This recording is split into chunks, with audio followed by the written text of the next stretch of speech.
This morning I'm going to talk to you about a particularly virulent and dangerous form of divine madness, which is called falling in love.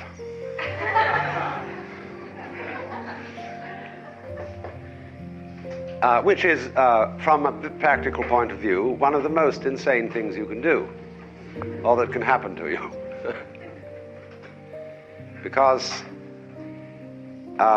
in the eyes of a given woman or a given man, an opposite who, though to the eyes of everybody else a perfectly plain and ordinary person, can appear to be God or goddess incarnate, to be such an enchantment that one can say, in the words of an old song which probably dates me, every little breeze seems to whisper Louise.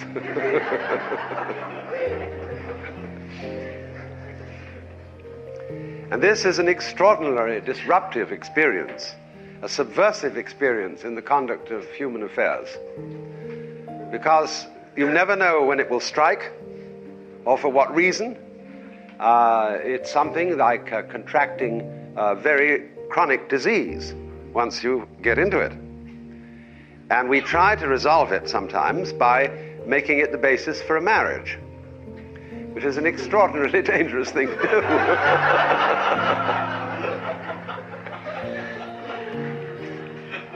And this is because in Western civilization, we have a tradition of the family which is very curious and which would seem to be the most ridiculous composition of disparate ideas imaginable. When we go back to the origins of Western civilization in the Hebrew and Christian traditions, we find that the idea of marriage and the experience of falling in love are really rather separate things. Because in those earlier times, in agrarian cultures, nobody ever chose their marriage partner. There are certain exceptions to this, that in ancient Greece, you will occasionally find a woman who is called a Parthenos, which has been mistranslated virgin. The correct meaning of Parthenos is a woman who chooses her own husband. And there were very few of them. And in that passage in the Gospel and the book of the prophet Isaiah, where it says, "Behold, a virgin shall conceive and bear a son, and his name shall be called Emmanuel," that is in Greek, Parthenos. A Parthenos shall conceive. And it therefore has nothing strictly to do with a virgin, although a woman who chooses her own husband might conceivably be a virgin. But by and large,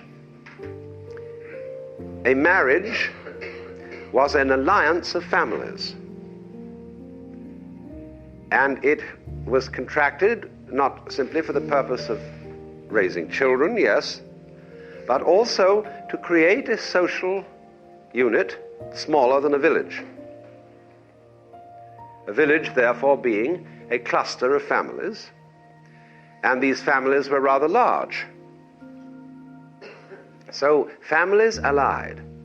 The oldsters, the grandpa and grandma, who had an enormous voice in who their children were going to marry, used to, as you know, I suppose this is no news to any of you, used to dicker and use go-betweens, and they considered not only whether this girl was suitable for their son and vice versa, but also what kind of a dowry she would bring, whether it would be advantageous to the two families to form such an alliance. And of course, these things, almost up to quite recent times, were always important in the marital affairs of royal families. But as is notorious, all royal families and kings and queens kept concubines and had outside arrangements when and if they should happen to fall in love.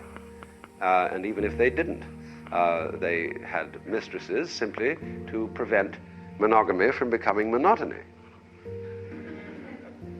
So that is the basis, you see, and that is why to this day marriage is a civil or religious ceremony, the basis of which is a contract a legal contract, which one signs on the dotted line. And therefore there are all kinds of laws, as laws relate to contracts, that this contract is very difficult to get out of.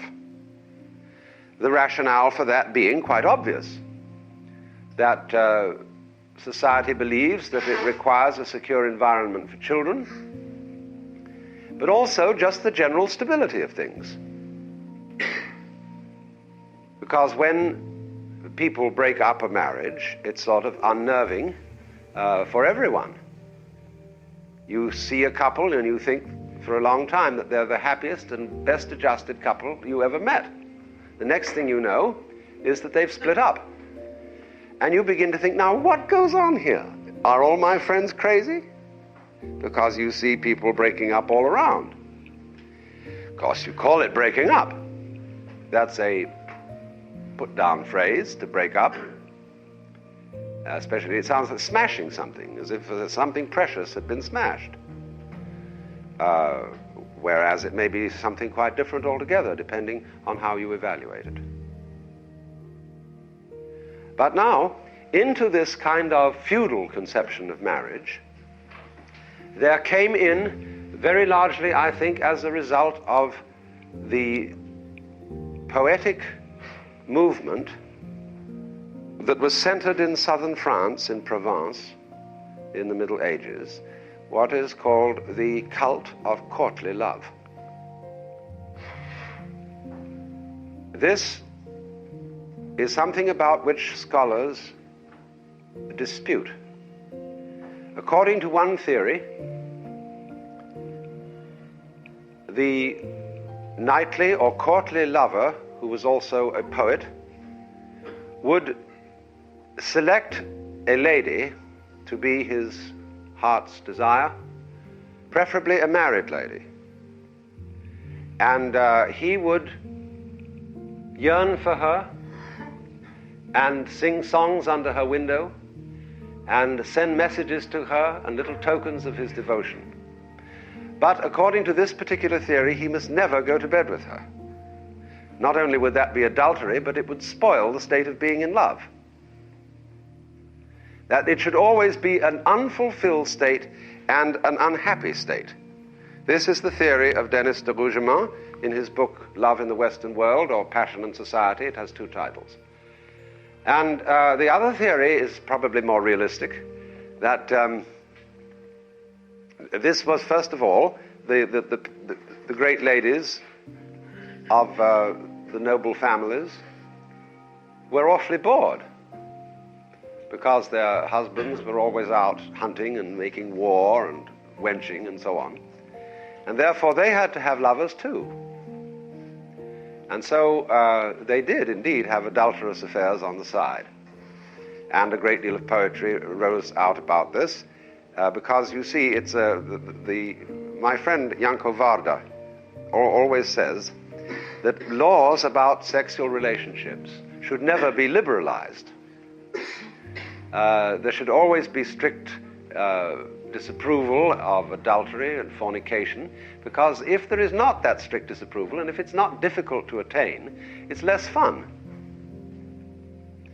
And I have worked out, those of you who've read my book Beyond Theology, I've worked out a whole theory of the Christian repression of sex, that the secret intent of this was to make people more interested in sex.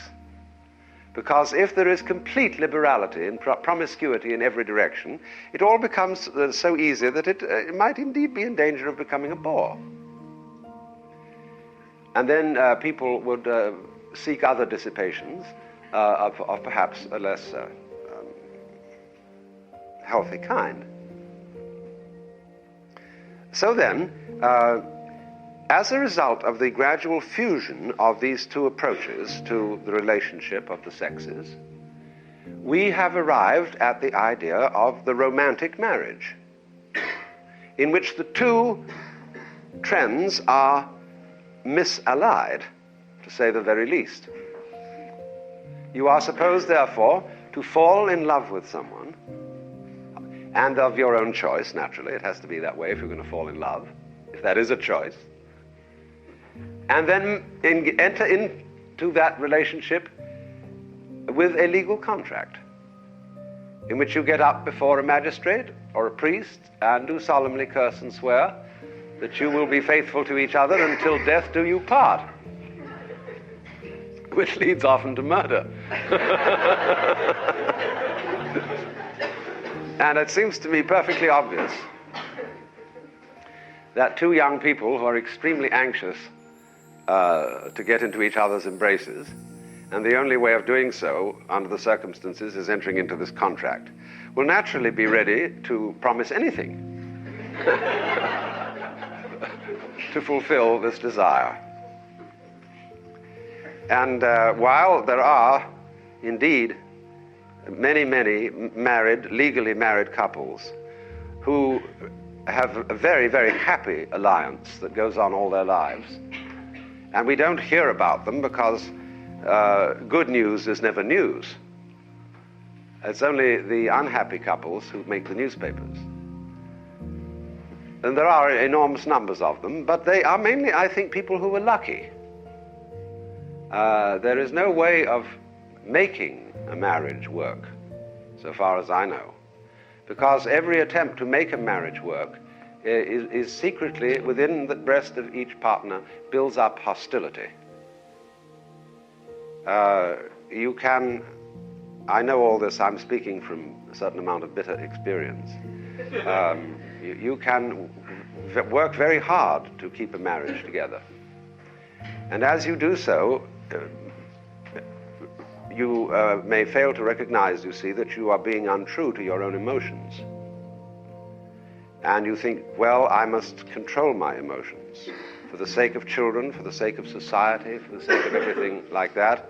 And so you work, and one of the ways of working is to try to convince yourself that you're in love. And you go through the pretenses of love. You hypnotize yourself with loving language towards your partner. You go out of your way. You make little lists to remember attentions you must pay. You keep a diary in which you remember your wedding anniversary because you're very liable to forget it. And all these things. And you really work it. Now, the more you work it, the more you're building up promises and expectations for something that you are probably not going to come through with at the level of deep feeling. And everyone is well aware of that. Is a Hintergedanke. You know it in the back of your mind. And so you build yourself increasingly into a wall-to-wall trap. And so the mutual hostility grows worse and worse and worse, so that one psychologist was recently known to ask a patient, with whom are you in love against?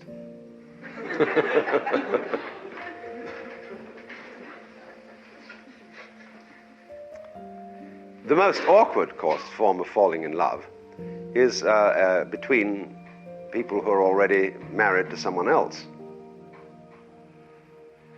Because you see, this is a cataclysmic and disruptive experience in our present social order. And we know of, Victorian novels. A lot of people are still living out Victorian novels. But in Victorian novels, the great thing is where a couple madly in love with each other say to each other, well, it's best for us that we don't see each other anymore. This is becoming bigger than either of us, you know. And so this fantastically mad experience is denied, swept under the rug, and strangled. What should one do? Well, as I've often said, I'm not a preacher, and therefore I don't know what you should do. But I would like to make some reflections on this particular form of madness and to raise again a very disturbing question. And this disturbing question is as follows. Is it only when you're in love with another person that you see them as they really are? And in the ordinary way, when you're not in love with people, you see only a fragmented version of that being. Because when you're in love with someone, you do indeed see them as a divine being. And suppose that's what they are truly. And your eyes have by your beloved been opened, in which case your beloved is serving to you as a kind of guru, an initiator. And that is why there is a form of sexual yoga, based on the idea that man and woman are to each other as mutual guru and student. And through a tremendous outpouring of psychic energy in total devotion and worship to this other person, who is respectively the goddess or the god, you realize by total fusion and contact with the other organism, you go down to the divine center in them, and it bounces back, and you discover your own. Or you could put it in this way, which is another aspect of it, that by falling in love, and regarding falling in love not just as a sort of sexual infatuation, because it's always more than that, isn't it? I mean, you can have great sexual enjoyment with a pleasant friend, you know, but you may do so simply because he or she appeals to your aesthetic senses. But when you fall in love, it's a much more serious involvement. You just cannot forget this person. You feel miserable when not in their presence. You're always yearning, let's get see more of each other, let's get together, we're completely entangled. And then you see, you've actually a kind of what I will call spiritual element has been introduced. And the Hindus were sensible enough to realize that this was a means of awakening, enlightenment, and therefore it was surrounded with a sort of religious ritual, meditative art, with a form of sexual yoga that is designed to allow the feeling of mutual love, to the extent of grand passion, to have an extremely fitting fulfillment and expression. Falling in love is a thing that strikes like lightning and is therefore extremely analogous to the mystical vision.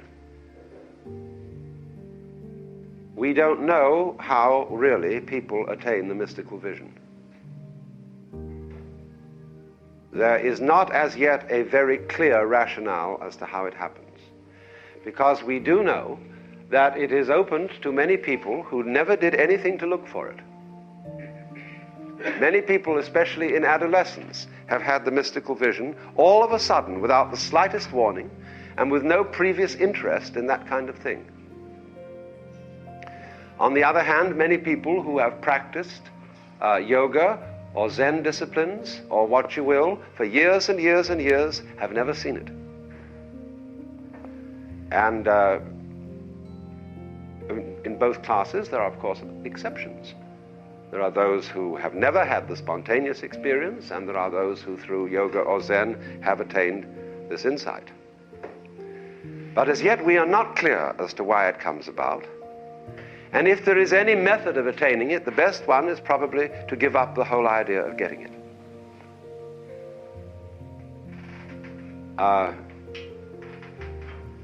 But you see, it is completely unpredictable.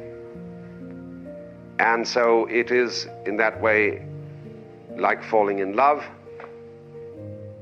capricious, and therefore crazy.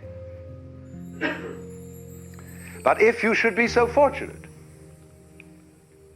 as to encounter either of these experiences, it seems to me to be a total denial of life to refuse it. And what we therefore have to admit in our society so that we can contain this kind of madness, we must be far more realistic about the marriage arrangement, so that it can contain the possibility of falling in love. When you base marriage, you see, on falling in love, and you go into a pseudo-love affair, which is simply hot pants, and set up a rigid family in which you expect of the other person that they will always be in love with you. And then, in that context, you go and fall in love. Then your falling in love is of necessity disruptive of the marriage and of the family. But you see, it could only disrupt it because the love relationship between the two partners was false, was pretended. But if marriage were based more on the old idea of the reasonable contract between two people to bring up children, who are maybe expected at the best to be good friends, and to allow each other to be persons, that is to say, in the ordinary sense of the word person, to have their own freedom, then if love strikes, it is tolerated within this arrangement, provided you not go to be so unreasonable as to go on to say, well, since I've fallen in love with somebody else, I must marry them. Well, that's perfectly ridiculous. Now, you see, in this way, we can think about and structure the necessary stable social institution of family of some kind, without it being constantly threatened of foundering on the rocks of love.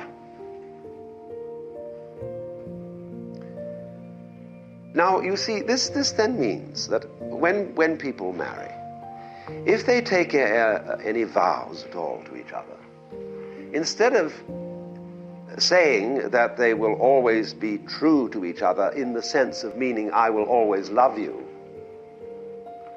it means I will be true to you in the sense of I will always be truthful to you. I will not pretend that my feelings towards you are other than what they are. Because I marry you because I think that you are a reasonable person to live with, and therefore I want you to be you. I don't want you to be someone else. I want you to be a rubber stamp of me. How boring that would be. So it is really an arrangement, not of, as we always say jocularly, did you get the ball and chain on him? But an arrangement in which people set each other free and make an alliance to cooperate with each other in certain ways. Now, if it should so occur that they are of immense sexual attraction to each other, so much the better. But this should not be a primary factor in entering into marriage. Admittedly, you must be, to a certain extent, attractive to each other, otherwise there will be no progeny. But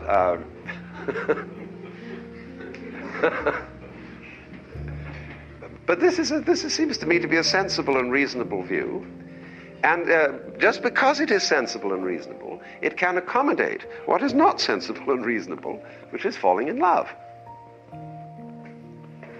We should regard then marriage, especially if it should possibly be called holy matrimony, as a mutual setting free of two people to live together in freedom and therefore in responsibility. Because the present situation, although it's pretending to be responsible, is in fact extremely irresponsible, because it is dishonesty with respect to the way you feel towards another person. Well, now really, when we go back then to falling in love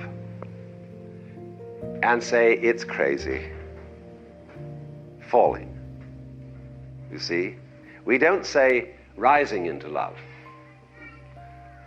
There is in it the idea of the fall.